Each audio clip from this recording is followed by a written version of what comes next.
रात के अंधेरे में जब चांद की किरणें भी डर से कांपने लगती हैं, तो गांव के बाहर एक पुराना हवेली खड़ा था। उसका नाम था काला भूतिया महल।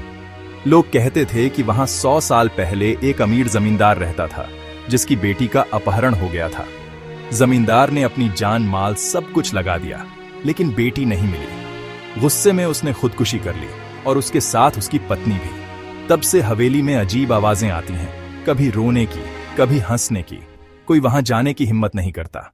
लेकिन हमारे नायक राहुल एक युवा शहरवासी था, जो गांव में अपनी दादी के पास छुट्टियां मनाने आया था। राहुल को भूत प्रेतों पर विश्वास नहीं था।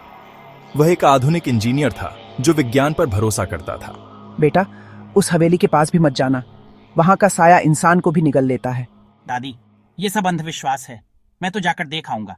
शायद कोई पुरानी चीज मिल जाए जो बेच सकूं। शाम ढलते ही वह अपनी टॉर्च और मोबाइल लेकर हवेली की ओर चल पड़ा। गांव वाले उसे देखकर सिर झुका लेते, मानो कोई अभिशाप आ गया हो। हवेली के दरवाजे पर पहुंचते ही ठंडी हवा का झोंका लगा। दरवाजा खुला था, जैसे किसी ने उसे आमंत्रित किया हो। अंदर घुसते ही धूल और सड़ांत की बदबू ने नाक को चुभ लिया। दीवारों पर मकड़ियों के जाले लटक रहे थे और फर्श पर टूटे हुए कांच के टुकड़े चमक रहे थे। राहुल ने टॉर्च की रोशनी चारों ओर घुमाई। कुछ नहीं है यहाँ। लेकिन तभी ऊपर से एक हल्की सी आवाज आई, जैसे कोई पैरों की आहट हो। वह ऊपर चढ़ गया। सीढ़ियां चरमराती हुईं, मानो विरोध कर रही हों।